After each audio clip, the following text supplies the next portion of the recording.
It's a professional recording studio that's opening its doors. We've got a couple of students working in here at the moment. To a new kind of client. We're just editing some vocals. Students who have a passion for music are immersing themselves in songwriting and music production at Studio West in Rancho Bernardo.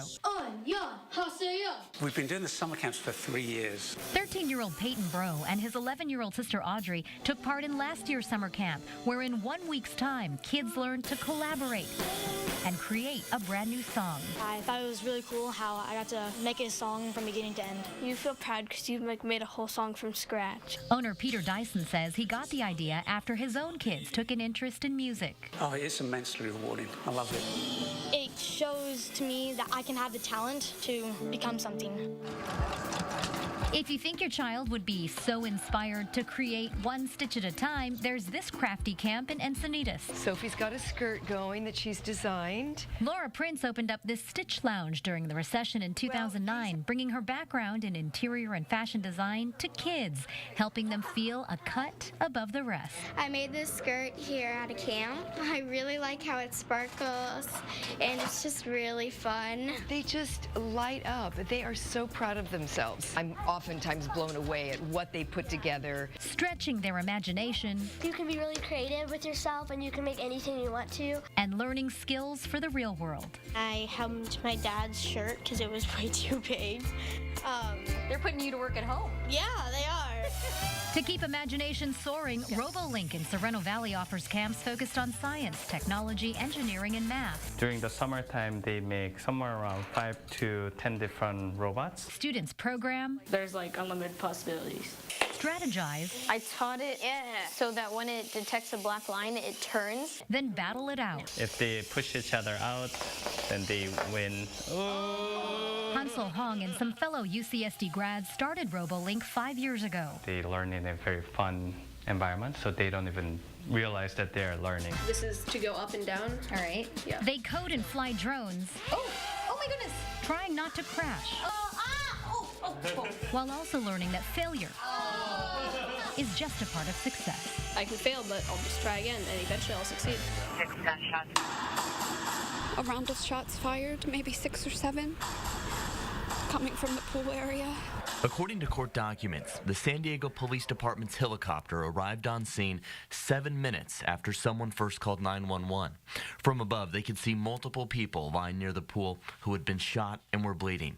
3 officers arrived on foot a minute later, shooting and killing the suspect, Peter Sellis.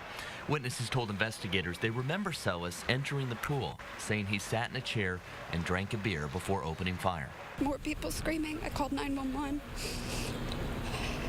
Then the police I could hear were on their way, and more shots. A really sad scene. You know, you see people on the ground, you see them bleeding, and you see like blood everywhere. Peter Sellis would wound 6 people and kill 1, 35-year-old Monique Clark. Court documents reveal she suffered a single gunshot wound to the chest. Monique didn't deserve this. You know, you had a pool party hanging out with friends, and you get killed. You know, you don't go home to your babies. We also learned that Sellis' sister rushed to the scene after hearing about the shooting. She told police her brother lived in the complex and feared he was somehow involved in the shooting. She told them he had just broken up with his girlfriend a day before and was extremely distraught and depressed. Court documents also reveal what investigators found inside Sellis' home. An evidence inventory list shows police found a gun magazine, a gun cleaning kit, and a gun lock on his desk. They would also collect a holster and gloves, a gun lock box, and a cardboard box containing syringes, although police didn't say what, if anything, was inside them. Dozens of protesters marching up the Requesta Street overpass in Encinitas, gripping signs to repeal and replace Republican Congressman Darrell Issa, who voted to repeal Obamacare. Issa doesn't work for Donald Trump. He works for us. I have my health care through the VA.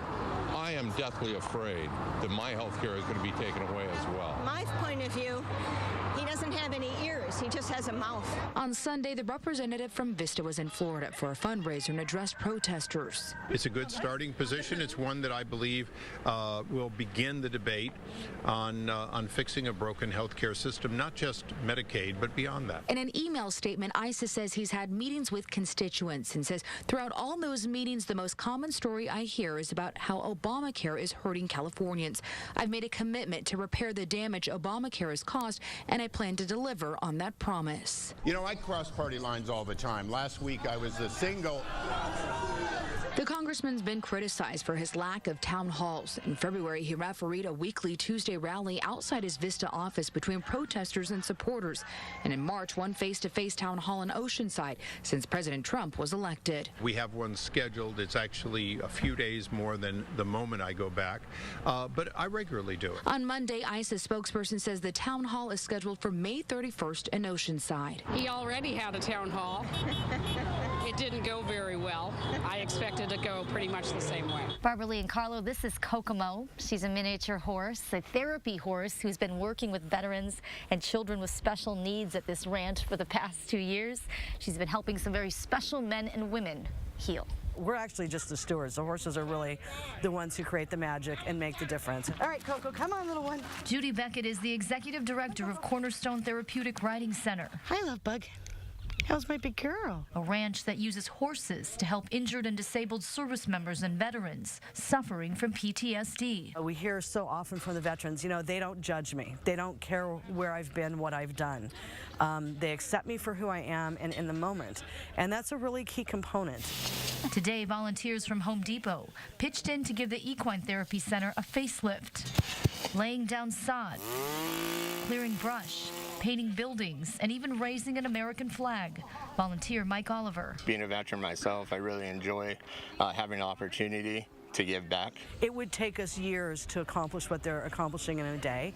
And as a nonprofit, we run on really, really tight budgets, and we couldn't even afford to do half of this. And so there aren't words to express what it means. Horses like Tango and Sasha came here as rescues. Judy says it's incredible to see the bond they've developed with some of the veterans. To see a guy that has PTSD, that's hypervigilant, has fear and anxiety, and watch them come together and find each other and find that balance of how they can communicate and how they can trust each other, it's huge. We see life-changing miracles literally every day. And all the upgrades to the ranch will be finished today. If you would like any more information about the programs here, just go to CBS8.com and click on the hot button. Stretching out before the hike in the Marine Corps Silkies. That's true. That's a thing. This small group of military veterans will grow to over 500 tomorrow morning in their green underwear. It's bringing veterans together with humor and camaraderie to help prevent veteran suicide. The nonprofit Irreverent Warriors' second annual Silkies hike around Mission Bay, hiking 22 kilometers with 22 kilograms on their back for the 22 U.S. veterans who die from suicide each day. The hike is actually the therapy itself. It's the communication and the relationships you establish with everyone. The hike, founded by two Marines who lost friends to suicide, started in San Diego in 2015. It's grown across the country, and their green undies made famous by Marines. Their mission, to use dark humor to heal the wounds of war. It's for the soul. For me, it's for the soul. I come back and I'm rejuvenated at work and I'm happy again and I feel at peace. Army veteran Shannon Tabler flew in from Boston and says that she's made lifelong friends with this mom and daughter team from Texas. I mean, we're beyond mother and daughter. We're sisters in arms. Well, on deployment, Army veteran Stephanie Parker says her father, a Marine veteran, committed suicide. It basically recreates my ability to not feel guilty. I was deployed. There was nothing I could do about it, but I can do something now. That father was also Cindy McNally's husband of 25 years, and she believes these hikes is helping her become a blessing. People call me Mom or Mama Bear, and these are all my children. These are all my babies. So it's given me a sense of purpose. When I first saw the rendering of this monument, I was caught off guard because it was of me and my father. The statue represents the player and the family man. That I gave Seth a picture of one of Tony's favorite pictures that he hung up in his office of Anisha, because he always loved, picking up his baby girl when he came out the clubhouse. The morning got underway with Poway Mayor Steve Voss. This is going to be a treasure forever for Poway, where folks can bring their kids and their grandkids and say, this man lived a life the way it's supposed to be lived. Well hit. Mr. Padre is one of only 17 baseball players to spend their entire career with one team. He holds 8 batting titles and has 3,141 career hits. And that's what this statue represents today. The man, not just the greatest hitter in Padres history.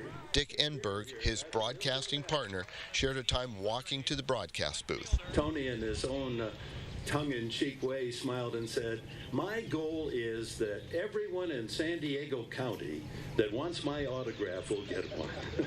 Now that was Tony.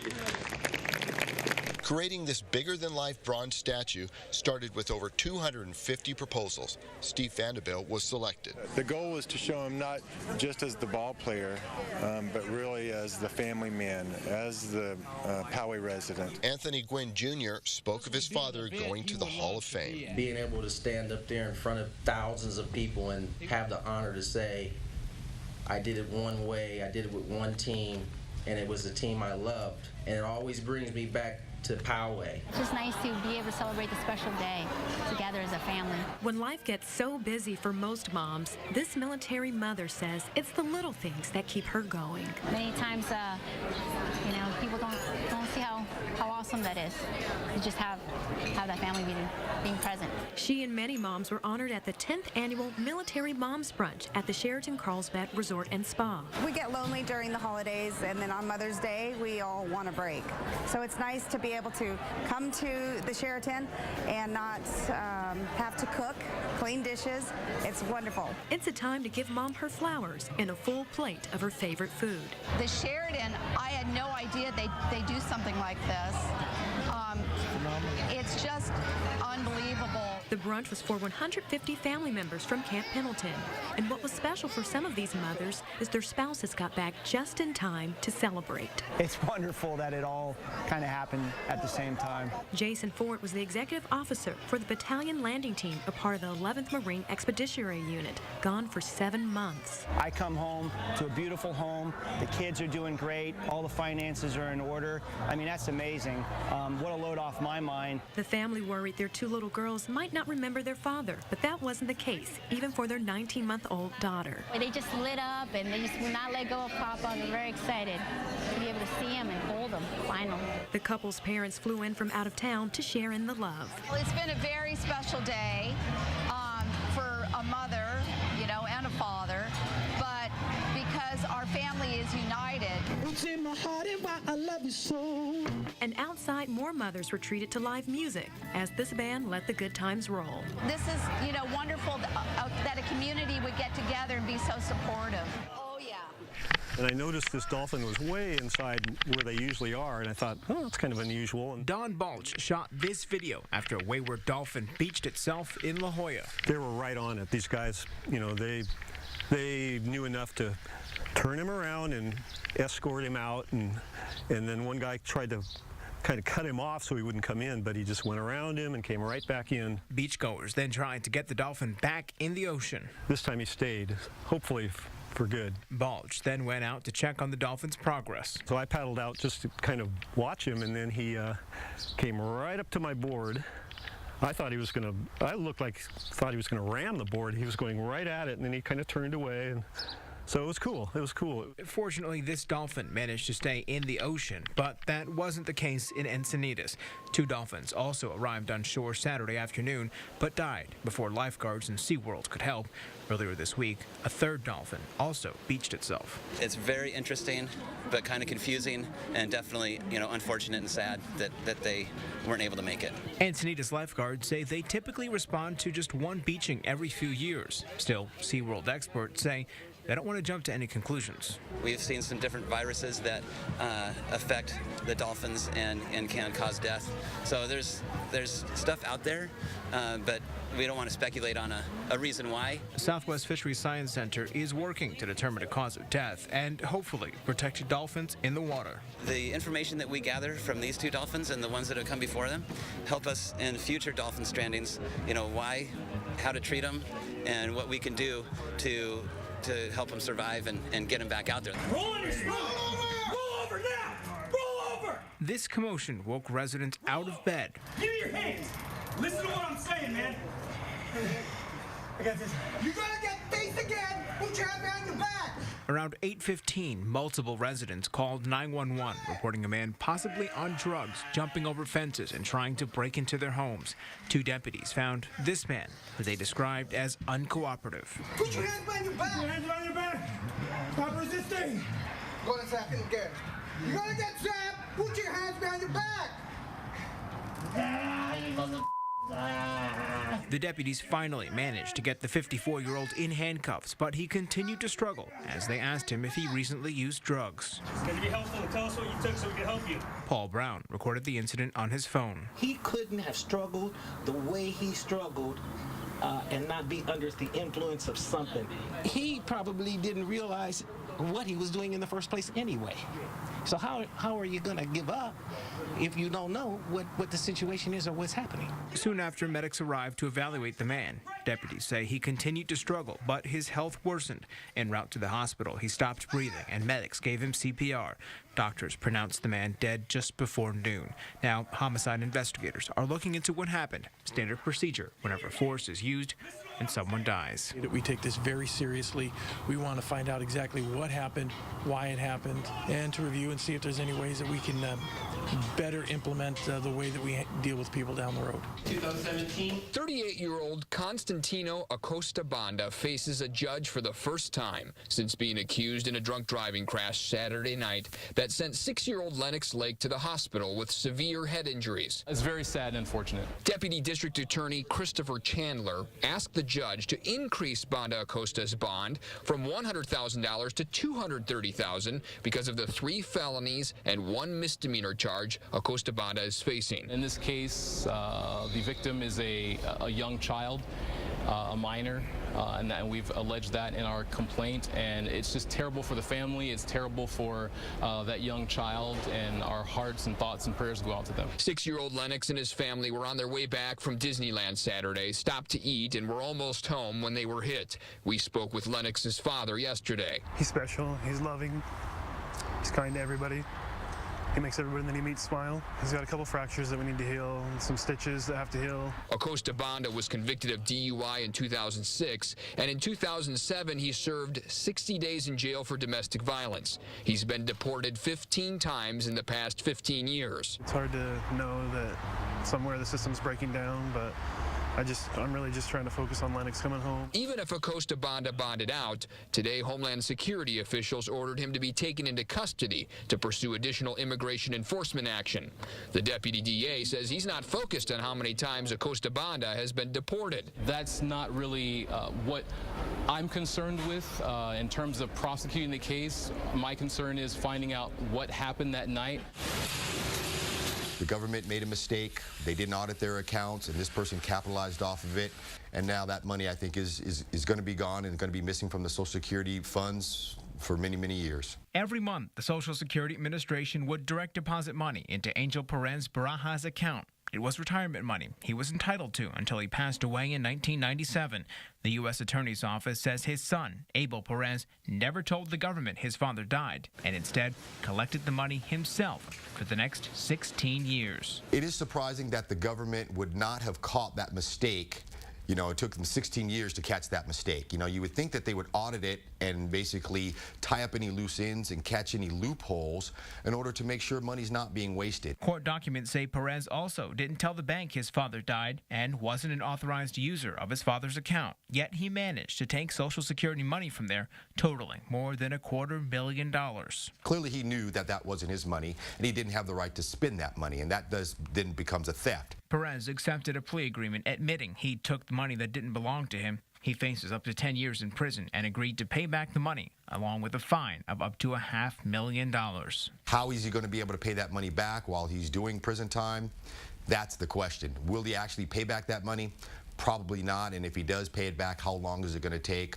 Years and years and years and years. Perez's attorney declined to comment. The government considers the case a win and pledged to continue prosecuting theft cases. Brandon Lewis, News 8.